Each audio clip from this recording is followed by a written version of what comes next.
I drove 500 miles to the Oklahoma Panhandle, from my hometown of Woodward to spectacular Black Mesa, the highest point in the state. On the way, I saw near ghost towns, sprawling sand dunes, rolling hills covered in sagebrush, photogenic main streets, and a city revitalized by immigration. My name is Jeff Bell. Join me as I take you through this enchanting region in America's heartland. My first stop was the comically named town of Slapout, population 8. I took a walk around town, if you can even call it a town. There's a defunct grocery store there, and a couple buildings that were falling apart. It was Sunday morning, and the convenience store was closed. This outpost on the plains felt extra quiet and a little eerie. The last time I visited the Panhandle in April of 2022, the marquees in all the churches said pray for rain. In Slapout, the sign said, thank God for the rain. The normally semi-arid Panhandle received torrential rain in the weeks before my visit. The high plains glowed emerald green, the muddy rivers overflowed their banks, and much of the crops were underwater. From the near ghost town of Slapout, I traveled north, driving through sage-covered sandhills and eventually arrived at Gate, one of Oklahoma's most photogenic little towns. Gate has only 60 people, and many of the businesses are defunct. In fact, defunct is a word you're probably going to hear a lot in this video, so I apologize in advance. Main Street is nearly deserted, but the townspeople had the foresight to paint the shuttered buildings, bringing life to the town. Here's the old train depot. They fixed it up with artwork as well. As you enter town, you see this mural of an old stagecoach. I think more towns should do this. Like Slapout, everything was closed on this Sunday morning, which made me sad, because I really wanted to eat at Lori's Cafe. From there, I drove across the north side of Beaver County, along the lightly trafficked Highway 64, then turned south and stopped at Beaver Dunes. The constant Oklahoma wind picks up sand from the nearby Beaver River Basin and sculpts it into these dunes, which are somewhat of a geographic anomaly. You don't often see sand dunes out in the plains. Next, I stopped in Beaver, population 1,238, which has lost about 20% of its population over the last 30 years. In spite of the population decline, Beaver seems to be doing okay, in contrast to many towns I visit in Oklahoma.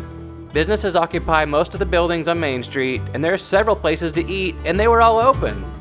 Beaver is famous for the annual World Cow Chip Throwing Competition, where contestants throw petrified discs of cow poop for distance and accuracy. Look, there isn't a lot to do in the Panhandle, so you gotta find ways to entertain yourself, okay? I returned to Highway 64 and drove through the town of Hooker, and I had to snap a photo of this sign. Although you won't find any prostitutes at the Hooker Inn, that wasn't always the case. The Panhandle used to be called No Man's Land, and for 45 years was a lawless territory without a government. Near present-day Hooker was a town named Beaver City, which was called the Sodom and Gomorrah of the Plains. Legend has it that brothel owner Pussycat Nell shot Sheriff Bush to death there. Sadly, Beaver City is long gone. As I drove west, the monotony of the pancake flat plains and dead straight road started to drive me insane. I broke up this section of the drive by photographing old farmhouses, dilapidated barns, and spinning windmills. These photo breaks kept me sane. After I passed through Boise City, I decided to turn on the radio. Your kids will have a royally good time learning how... FM 90.9 was on commercial, so I hit seek. We'll enjoy teaching through skits, games, crafts, and music. I guess that's our option. As you enter the east side of the Panhandle, there is a change from the Great Plains to the High Plains. But as you near the western edge, you go from the High Plains to the Wild West. As I turned north on State Road 325, mesas appeared like a mirage in the distance. I drove through the haunting beauty of a vast, treeless frontier. I absolutely loved it. I only saw a couple cars on the road, and although I passed a couple of farmhouses, I didn't see any towns out there. So imagine my shock when I entered Black Mesa State Park and saw a virtual city of RVs. The state park encircles Lake Carl Etling and is a great place to park an RV, pitch a tent, and slow down. Throughout the park, you'll find petrified dinosaur footprints, hiking trails, peaceful fishing spots, and more of that rugged natural beauty.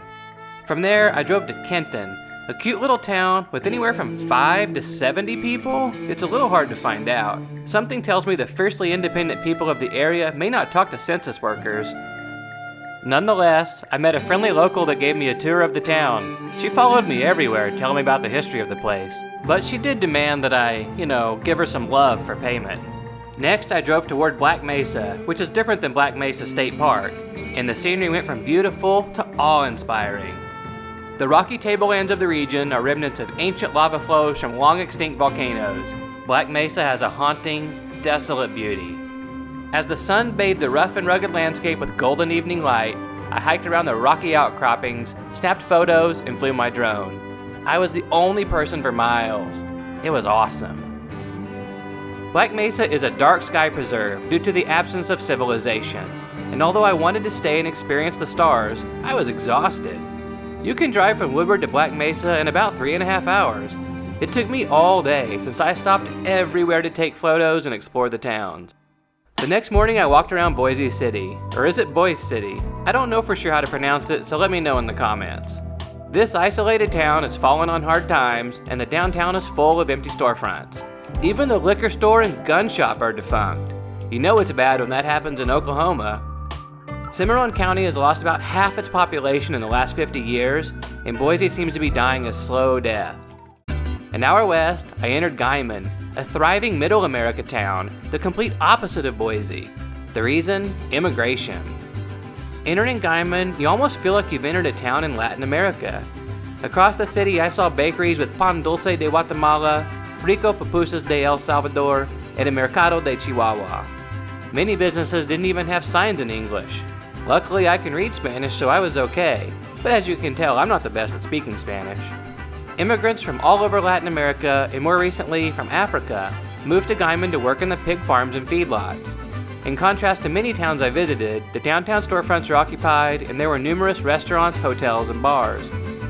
Guymon is one of the few rural communities in the High Plains to have experienced population growth over the last 30 years. In fact, the population has increased by 63% since 1990. A few miles down the road from Guymon, I entered Hardesty, a stark reminder that Guymon is the anomaly of the region.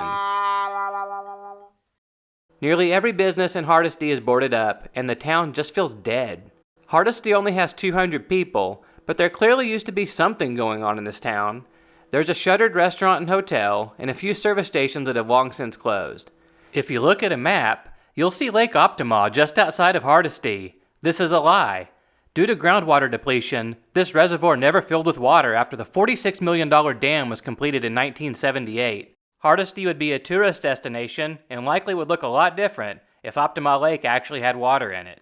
As I reached the eastern part of the Panhandle, I cruised down some dirt roads, enjoying the wild High Plains scenery. Pro tip, if you're ever traveling in Middle America, check out these dirt roads. Off the highway, you'll often find unexpected beauty away from the noisy highway.